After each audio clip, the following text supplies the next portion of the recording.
Hello friends, আজি মই এটা Dell ল্যাপটপ আনিছো যোনটো AMD ত আছে কম ৰেটৰ ভিতৰত AMD এটো উলিয়াইছে নতুনকৈ উলিওৱা 3595 যোনটো মডেল AMD A6 প্ৰসেসৰ লগত আহিছে আহকচোন চাও এই ল্যাপটপটোৰ কিনো বিশেষত্ব আৰু যদিও কম বাজেটৰ 20-21000 টকাৰ ভিতৰত ল্যাপটপটো আহিছে কেনেকুৱানো আছে আপোনাৰ ভাল লাগিব পাৰে বা আপোনাৰ উপযোগী হ'ব পাৰে যদি আপোনালোকে Dell ল্যাপটপ কম দামৰ ভিতৰত ল'ব বিচাৰি আছে এটো এবাৰ ট্ৰাই কৰিব পাৰে আহক এতিয়া আমি আনবক্সিং কৰো এটো কি ধৰণৰ কেনেকুৱা গোটেখিনি ভাল ধৰণে চাও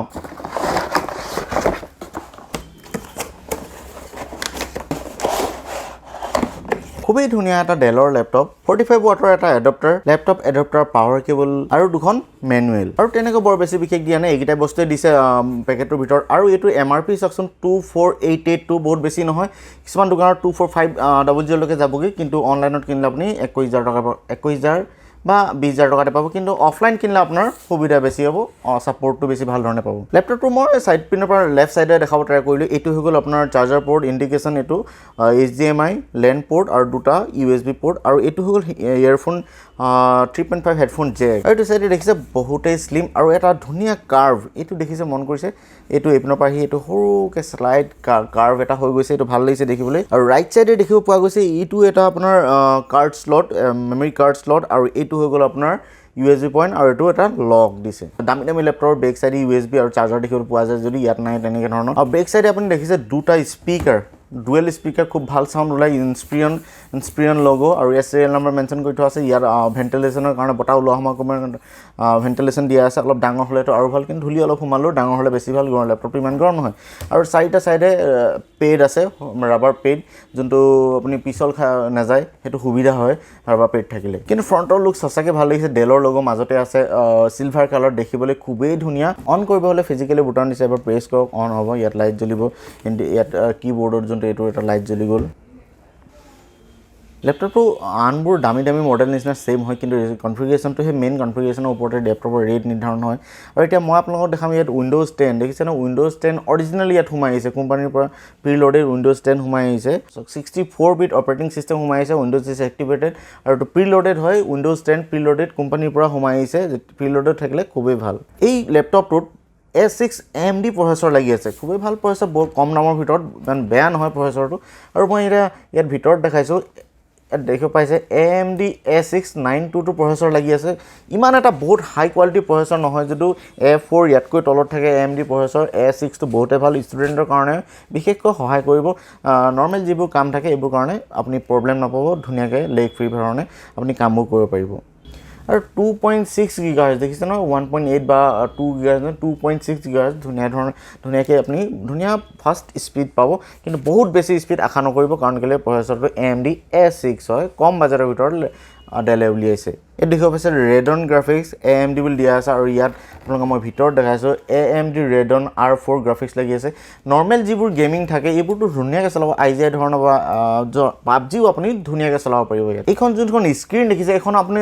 15.6 720 not 1080p no full HD নহয় কিন্তু HD স্ক্রিন এন্টি গ্লেয়ার হয় আৰু ব্ৰাইটনেস বহুত ধুনিয়া দেই এখনৰ এন্টি গ্লেয়াৰ স্ক্ৰিন আপুনি যিমান পোহৰ চালৰ ৰিফ্লেক্ট নহয় তেনেকুৱা ধৰণৰ স্ক্ৰিন কিন্তু 1080p নহয় নহলো ইমান এটা আপোনাৰ নৰমাল কামবোৰ কৰিবলৈ 720 টো ধুনিয়াকৈ কাম কৰিব পাৰি আৰু এটা কথা RAM কিমান দিছে ল্যাপটপটোত RAM টো বহুত মানুহে চাই RAM কিমান দিছে এটো দেখিছেনে 4GB ইয়াত DDR4 RAM লাগি আছে আৰু এটা RAM যদি লগাই 8GB লৈকে আপুনি ধুনিয়াকৈ চলাব পাৰে RAM এতিয়া 4GB লগতে দিছে আৰু হাৰ্ড ডিস্ক আপোনাৰ দিছে 1TB 1000GB হাৰ্ড ডিস্ক দিছে যত পাৰ্টিশন অলৰেডি মই কৰি থৈ দিছো 378 to গোটেইখিনি মেলে 1024GB হয় কিন্তু 1TB দিলেও ইয়াত 1000GB শো নকৰে অলপ কমকে শো কৰে কিন্তু 1TB hard disk 4GB RAM Windows 10 original দিছে আৰু A6 প্ৰসেসৰ হৈতে ল্যাপটপটো ষ্টুডেন্টৰ কাৰণে পাৰফেক্ট হৈ পৰে আৰু ল্যাপটপৰ খুব দৰকাৰী কথা হ'ল বেটাৰীটো এই বেটাৰীটো কিমান আছে এটো 3 সেল বেটাৰী আৰু 45 ওয়াটৰ এটা চাৰ্জাৰ দিছে যোনটো চাৰ্জ কৰোতে অকমান টাইম লাগিব কাৰণ কেলে আজিকালি 65 বা গেমিং ল্যাপটপ 170 135 এনেকুৱা ধৰণৰ ওয়াটাৰ চাৰ্জাৰ আহিলে কিন্তু ইয়াত অনলি 45 মোৰ মতে 65 ওয়াটাৰ চাৰ্জাৰ দিব লাগিছিল আৰু 3 সেল বেটাৰী হোৱাৰ কাৰণে বহুত বেছি 3 ঘণ্টা ম্যাক্সিমাম 3 ঘণ্টা আপুনি আশা কৰিব পাৰে আৰু মই আগতে কৈ গলৈ কিবোৰ্ডখন এখন ফুল সাইজ কিবোৰ্ড নামপেড আছে আৰু ধুনিয়া কিবোৰ্ড ডাঙৰ গেপটো বহুত ধুনিয়া আছে একদম লাগি থাকিলে বেয়া লাগে অকমান গেপ থাকিলে লিখিবলৈ অসুবিধা হয় আৰু টাচ পেডখনো মাল্টিটাস্কিং সাপোৰ্ট কৰে ডাঙৰ টাচ পেড হয় নতুন ডিজাইনৰ হয় বহুত ধুনিয়া লাগিছে টাচ পেডখন আৰু ইয়াত এটো ষ্টিকাৰ Radeon আৰু AMD ষ্টিকাৰ মাৰি থোৱা আছে আৰু এটো সাইডে আপনি দেখিব পাব Insprion 153,000 বুলি লিখা আছে 15.6 HD display HD webcam 720p webcam লাগি আছে ইয়াত এটা যোনটো উপৰত 720p webcam লাগি আছে আৰু মাইক লগতে আছে আৰু আপোনাৰ ওয়্যাৰলেছ ব্লুটুথ কিন্তু থাকে HDMI থাকে Dell Cinema বুলি সফটওয়্যাৰ এটা আছে আৰু Dell Mobile Connect মানে DMC বুলি কয় আপোনাৰ মোবাইলৰ স্ক্ৰিনখন ইয়াত ধুনীয়াকৈ চাব পাৰিব এনেকুৱা এটা সফটওয়্যাৰ ইয়াত লগতে কোম্পানীয়ে প্ৰভাইড কৰে বিল্ড কোৱালিটিটো ভালে ইয়াত